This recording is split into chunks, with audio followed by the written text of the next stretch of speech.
The not-so-secret life of concubines in Imperial China. Have you ever wondered about the lives of concubines beyond the walls of the Forbidden City, where beauty and betrayal was kept from the public eye? Yeah, delving into the shadows of Imperial China, one can uncover the alluring and mysterious world, known only to the most powerful men of the time, where these women were mere pawns in a game of lust and power. Hello, friends. Well, if you often fantasize about the past and really want to know about the history of ancient civilizations, then you're at the right place. Welcome to Unthinkable Past, a channel better known for dishing up the outlandish ancient traditions of all times. Concubinage is often snickered at, but such an attitude ignores the underlying truth that there were very few life options available for women in China's imperial days. With a few exceptions, a woman could just become a wife, a maid, a concubine, or a prostitute. For many women, particularly those from poor families, becoming a concubine was one of the few easy ways to achieve financial and social stability if they couldn't find a husband. While not an ideal situation, being a concubine was still a safer option compared to prostitution, with a lower risk of contracting sexually transmitted diseases. Join us and step into a world of forbidden desires and ruthless competition as we reveal the not-so-secret life of concubines in Imperial China, where luxury and servitude collided in a way you won't believe. Let's first peep into the Forbidden City and have a quick look at the hierarchy of women in there. Well, all females living in the Forbidden City were scrupulously segregated in the imperial quarters, deep within the palace, and were prohibited from venturing beyond the northern section. While the majority of women served as maids and attendants, a chosen few were designated as concubines, tasked with bearing children for the emperor, as many as he could father. And those who gave birth to male offspring were often elevated to the status of imperial consorts, with the empress at the top of the pecking order. To your awe, let me tell you here, at a certain period in the Ming dynasty, legend has it that the emperor had around 9,000 concubines, plus 70,000 eunuchs, and concubinage had become a demonstration of conspicuous consumption, awarding prestige to those men able to afford it. So, how were these concubines chosen for service? The process of selecting concubines was a carefully orchestrated affair, one that reflected the emperor's power and influence over the country. The process began with the emperor selecting a group of eligible women, often from noble or influential families, who would then undergo rigorous testing to assess their beauty, intelligence, and demeanor. The women were also examined for any physical imperfections or defects, as these were deemed undesirable. The whole selection process was overseen by the emperor's mother, who held a significant amount of power within the court. She would observe the women during their trials, looking for signs of virtuous behavior and a willingness to serve the emperor. The women who passed the initial screening were then presented to the emperor himself, who would choose, finally. And, once selected, a young girl would typically enter the Forbidden City at around 13 to 16 years of age and commence an otherworldly existence within the palace walls, with little chance of being reunited with her family. Then, these concubines would undergo extensive training in arts, music, and literature. They were also expected to maintain their physical appearance and attend to their hygiene meticulously. The life of a concubine was one of luxury and privilege, but it was also one of intense competition and scrutiny. Now, how was their courting?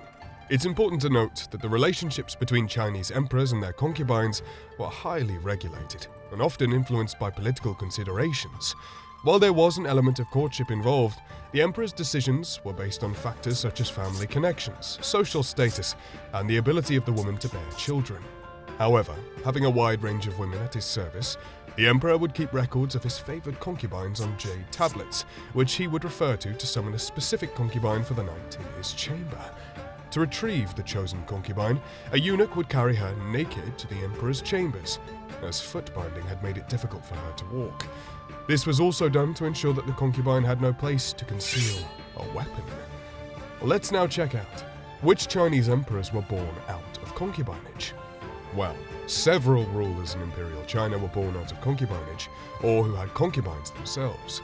Some notable examples include Emperor Taizong of Tang, 599 to 649, Emperor Huizong of Song, 1082 to 1135, Emperor Kangxi of Qing, 1654 to 1722, Emperor Xianlong of Qing, 1711 to 1799, and Emperor Xuantong of Qing, 1906 to 1967. So, was it a life of leisure for these concubines? Well, bickering and intrigues among concubines were commonplace, making life in the Forbidden City far from a luxurious leisure. The internal hierarchy was rigid and unyielding, and concubines would fiercely defend their unofficial rankings and go to extreme lengths to advance it. With so many concubines vying for attention, spending a night with the emperor was a rare opportunity. However, bearing an imperial offspring was the surest, quickest, and safest way for a concubine to elevate her status. For your information, let me tell you here that there have been historical accounts of homosexual relationships within the Forbidden City, where male concubines, also known as sleeve men, were chosen for their beauty and charm, and were expected to be skilled in music, dance, and poetry. They performed for the emperor and also served as sexual partners.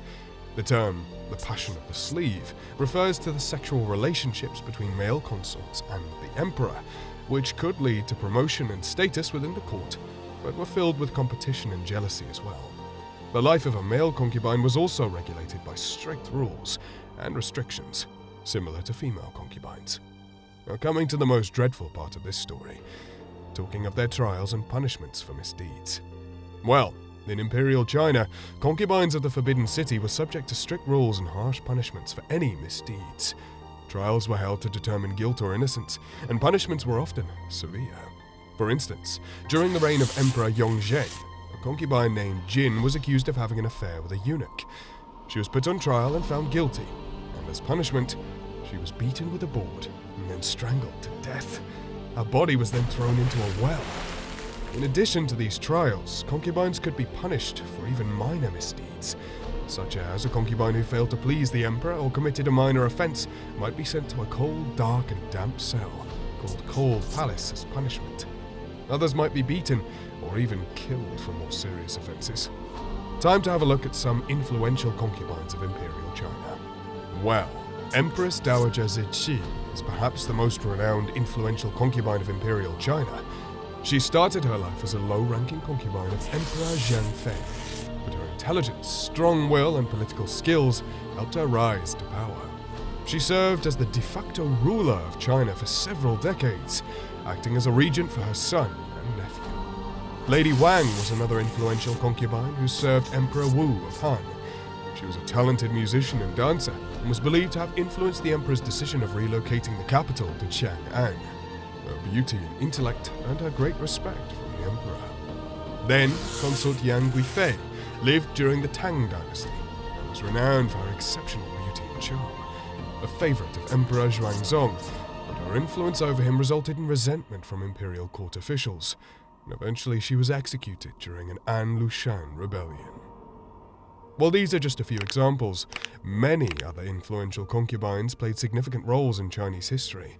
For instance, several concubines were involved in a political conspiracy to overthrow the emperor that took place in the early 17th century during the Ming dynasty. The plot was named after the lunar year of Renyin, 1622. The concubines were from the Zhang and Guo families and were known for their beauty and intelligence. They had formed a powerful alliance and were able to sway some members of the imperial court to join their cause.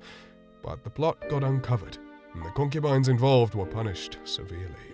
Many were executed or sent to exile, and their families were also punished. This event serves as an example of how concubines, despite their limited status, could wield significant influence in Imperial China and even be involved in political intrigue. It also highlights the dangers and risks associated with such activities, as the consequences of being caught were often severe. Anyway, let's look into their retired life. The life of a retired concubine in Imperial China was not uniform, as it depended on various factors, including the status they had achieved during their time in the palace. For instance, those who'd given birth to an emperor's child or earned a high position in the imperial court might receive a title, an allowance, and a residence outside the Forbidden City. However, many other concubines had no such privilege and were expelled from the palace without any form of support.